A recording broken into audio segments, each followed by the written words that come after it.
గోదావరి వరి వంగడం ఇక దీనికి వరి కోతకు వచ్చే సమయం త్వరలోనే రాబోతా ఉంది. ఇప్పుడే తెలంగాణ సోనా పూర్తి అయిపోయింది. The pride of Telugu Indian rice RNR 15048 Telangana Sona పూర్తి అయిపోయింది. ఇక MTU 1426 వరి వంగడం వరి కోత కోయడం జరుగుతుంది. ఇంకొక 5 రోజులు ఇంకొక 5 రోజులు దాలిన తర్వాత మనం ఇది ఎందుకంటే సీడ్ పర్పస్ కోసం ప్రోటీన్ 80% ఉంటుంది దీనికి. ఇది ఒక వరి వంగడం వేస్తున్నామంటే దానికి ఏమైనా స్పెషాలిటీ ఉంటే తప్ప మనం వేయం.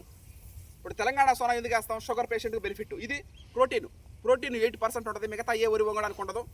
ఇది MTU 1426 అనే వరి వంగడం మనం తొందరలోనే వరి కోత కోయడం జరుగుతుంది. ఈ విధంగా ఇక ఒకసారి మళ్ళీ తడి నీళ్ళు వేసి ఆ తర్వాత మనం వరి కోత కోస్తాము. ఈ విధంగా సీడ్ పర్పస్ కోసం ఎంత బాగా ఎండితే అంత మంచిది. ఇప్పుడు అన్నానికి కాబట్టి మనం 3 రోజులు ఎండబెట్టి తీసేసాం. ఇది కనీసం ఒక 5 రోజులు ఖచ్చితంగా ఎండబెట్టి ఆ తర్వాత మనం స్టోరేజ్ చేయడం జరుగుతుంది. MTU 1426 అసలు MTU అంటే మారుతేరు గోదావరి వరి వంగడం. ఇది వచ్చే సంవత్సరం గోదావరి పుష్కరాలు వస్తున్నాయి. ఇది కానీ రైస్ కానీ బాగా నీట్గా అన్నం చెమడకుండా బాగా ఉంటే ప్రతి ఊరు ప్రతి వాడ ఆంధ్రప్రదేశ్ మొత్తం ఈ వరి వంగడాన్ని సాగు చేయడానికి అంటే ఏది కూడా ఇంకా మనం వరి కోత కోయలేదు, ఇంకా మనం అన్నం తినలేదు. ఇవన్నీ చేసిన తర్వాత అంటే కొత్త వరి వంగడం గురించి ఎక్కువ చెప్పకూడదు. మనం అది ఖచ్చితంగా మనం చూసి వరి పండించిన తర్వాత ఎన్ని పుట్లు వచ్చినాయి, రైస్ ఏ విధంగా ఉంటుంది, అన్నం వండినప్పుడు ఏ విధంగా ఉంటుంది అన్ని క్లియర్ కట్గా చూసుకొని ఇంకా టైం ఉంది కాబట్టి వచ్చే సంవత్సరం గోదావరి పుష్కరాలకి ఈ MTU 1426 రైస్ రిలీజ్ అవుతుంది. Thank you. అందరికీ నమస్కారం. ఇక ఎప్పుడెప్పుడు అని ఎదురు చూస్తున్నటువంటి MTU 1426 నూతన గోదావరి వరి వంగడానికి ఇక వరి కోతలకు సమయం ఆసన్నమైనది. ఈ రబీ సీజన్ నవంబర్లో ప్రారంభించినప్పటికీ నవంబర్ 22వ తారీఖున మనం తెలంగాణ సోనాతో పాటుగా నూతన గోదావరి వరి వంగడం MTU 1426 ఈ వరి వంగడం వేయడం జరిగింది. వంగల వెంకటరెడ్డి అన్న గారు మనకి సీడ్ పంపించడం జరిగింది. హుజూరాబాద్ మండలం, కరీంనగర్ జిల్లా, సిరిసాపల్లి గ్రామం. ఒక వరి వంగడం వేసేటప్పుడు ఒక యువ రైతుగా నూతన వరి వంగడాలు వేయడానికి నేను ఎప్పుడు ముందుంటాను. కానీ ఎందుకు వేస్తున్నాం, ఆ వరి వంగడం వేయడం వల్ల మనకు ఉపయోగం ఏంది, అసలు ఎందుకు కొత్త వరి వంగడాలు వేయాలా, దానివల్ల మనకు బెనిఫిట్ ఏందని ఒకసారి చూసుకున్నట్లయితే ప్రోటీన్ 80% ఉంటుంది దీనికి. ఇది నెంబర్ 1. అందువల్ల ఈ వరి వంగడం మనం వేయడం జరిగింది. గోదావరి వల్ల వరి వంగడం కాబట్టి మంచి సక్సెస్ఫుల్గానే ఉంటుంది. ఆ సీడ్ మనకు పంపించినటువంటి వంగల వెంకటరెడ్డి అన్న గారు ఆయనకి ప్రత్యేక తెలియజేస్తా ఉన్నాం ఈ శుభ సందర్భంగా. ఇక నెక్స్ట్ 4-5 రోజులు, ఒక 5 రోజుల్లో ఈ హార్వెస్టింగ్ ఉంటుంది.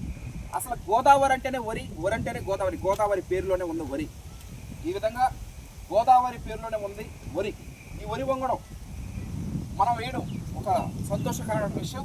పంటకాలం 130 నుంచి 140 రోజులు అయినప్పటికీ కూడా మంచి వరి వంగడం. అది బీపీటీ పోలిన గింజ BPT 5204M వెంకటరమణారెడ్డి గారు వరి వంగడం క్రియేట్ చేశారు.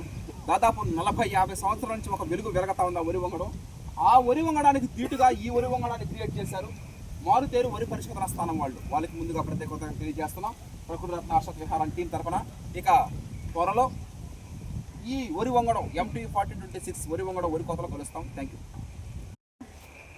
ఈ తెలంగాణ సోనా షుగర్లెస్ నవంబర్లో స్టార్ట్ చేసాము. ఆ స్టార్ట్ చేసిన వెంటనే మాకు ఒక సంక్రాంతి పండుగ ముందుగా వచ్చింది. అదేవిధంగా మేము ప్రతిరోజు మీకు పెడుతూనే ఉన్నాం. మా అదృష్టం ఏంటంటే మొన్న ఉగాదికి BPTలు దాన్ని హార్వెస్ట్ చేసాం. ఇప్పుడు నెక్స్ట్ శ్రీరామనవమి పండగకి ఇలాగే వడ్లు హార్వెస్ట్ చేయడం జరుగుతుంది. మాకు పండగ ముందుగా ఎట్లా చెప్పాము అదేవిధంగా పండగల్లోనే మేము పని చేసుకుంటాం. ఈ తెలంగాణ సోనా షుగర్లెస్ వేయడం జరిగింది. నెక్స్ట్ కొత్త వరి వంగడం MTU 1426 ఇంకా 5 రోజుల్లో మేము వరి కోత కోయడం జరుగుతూ ఉంది. ఇది ఏంటంటే ఇంకొక విషయం, ఈ MTU 1426 వేసాం కదా, ఈ వరి వంగడం తెలంగాణ సోనా వరి వంగడం ఈ రెండు కళ్ళుగా భావించి మనం వరి సాగు చేయడం జరిగింది. ఒక విధంగా ఈ రబీ సీజన్ పూర్తి అయిపోద్ది. ఈ 2025లో మనం ప్రారంభించినటువంటి MTU 1426 అదేవిధంగా the pride of Telugu Indian rice RNR 15048 Telangana Sona శ్రీరామనవమికి మనం కంప్లీట్ చేసేసాం. తెలంగాణ సోనా అయిపోయింది. ఇక నెక్స్ట్ మనం దీపావళి పండుగ అయిపోయిన తర్వాత మళ్ళీ మనం the pride of Telugu Indian rice వేస్తాము. దాంతోపాటుగా నూతన వరి వంగడం కూడా వేస్తాం. ప్రతి సంవత్సరం ఇది రిపీట్ అవుతుంది. ప్రకృతి రత్న అర్షత్ విహారం టీమ్ మెంబర్స్ ప్రెజెంట్స్ చేయడం జరుగుతుంది. ఒక ప్రకృతి రత్నగా, ఒక యువ రైతుగా, ఒక రైస్ మిల్లర్గా, ఒక పుస్తక రచయితగా, ఇలా అన్ని రంగాలలోకి ప్రతి ఒక్కదానికి ఒకటే నాంది, అదే ధాన్యం. Thank you.